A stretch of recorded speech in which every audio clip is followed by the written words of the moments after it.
of the second speaker or second personality who had a great impact on my life, and that was Dr. Israr Ahmed. Dr. Israr Ahmed, may Allah grant him Jannah, he was one of the best Urdu-speaking orators in the world that I know of. So I traveled all the way to Pakistan in 1991 to meet Dr. Israr Ahmed.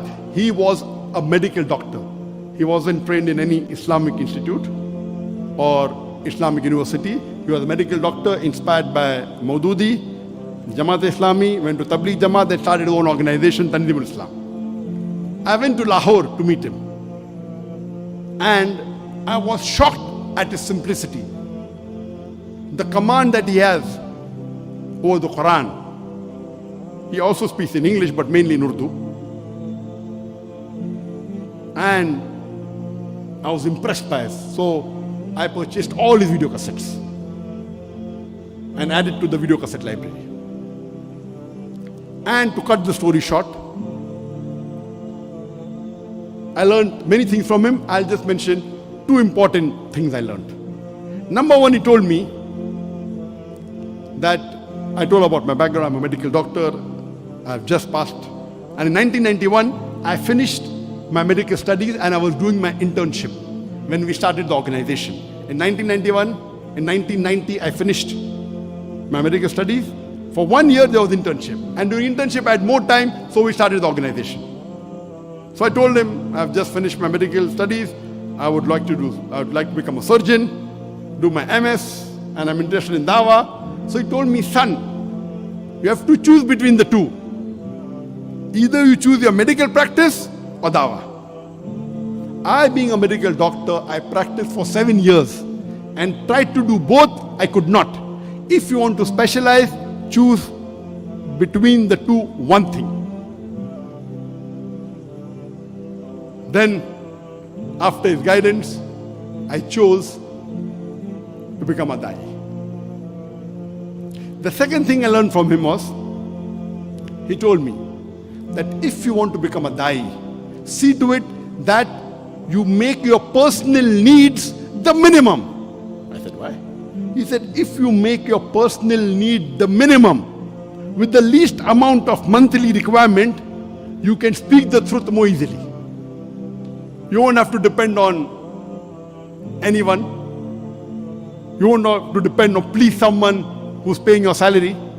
See to it that your needs are the least. And I saw that he had such a big institution, but what a simple man, Dr. Israr Ahmed.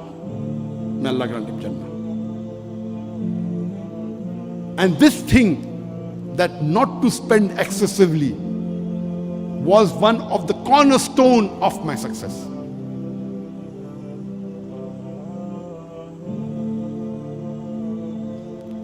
Just in case I forget, towards the end I may tell you, but today I require only 2,000 ringgit a month for me and my wife to survive. Only 2,000 ringgit. Very comfortably. Very comfortably. Not for my Dawah activity. Dawah activity, though I have to travel, fly, I pay my own money, that's different. That may be in large amount, but for my personal needs, 2,000 ringgit is sufficient. In Bombay, it was 40,000 rupees. Here it is 2,000 ringgit, sufficient. Inshallah, time permits, I'll come to it later on. So these two things I learned from Sheikh Ahmed Deedan. And when I came back, I told my parents, initially when we started the organization, Islamic Research Foundation, I told my parents I will only be giving 2 hours a week. Because once I finished my internship, when I joined the MS surgery, I have to be there 24/6 or 6.5. Maybe I get half a day in a week free. So I spend some time with my family and 2 hours in this organization. But then I decided I will not do my post-graduation. I told my parents, I want to give 2 hours a day for Dawah and the balance time for my medical practice. My father had a roaring practice. My elder brother, Dr. Muhammad Naik, also was a doctor. And my brother, he was a very good orator. So when Sheikh Ahmed Deedat came, he was the MC. Because he was the Secretary General of his medical college. very good orator, not an Islamic speaker, but a general orator. So that's how Sheikh Didat was impressed. So I told my parents, 2 hours dawah, remaining medical practice.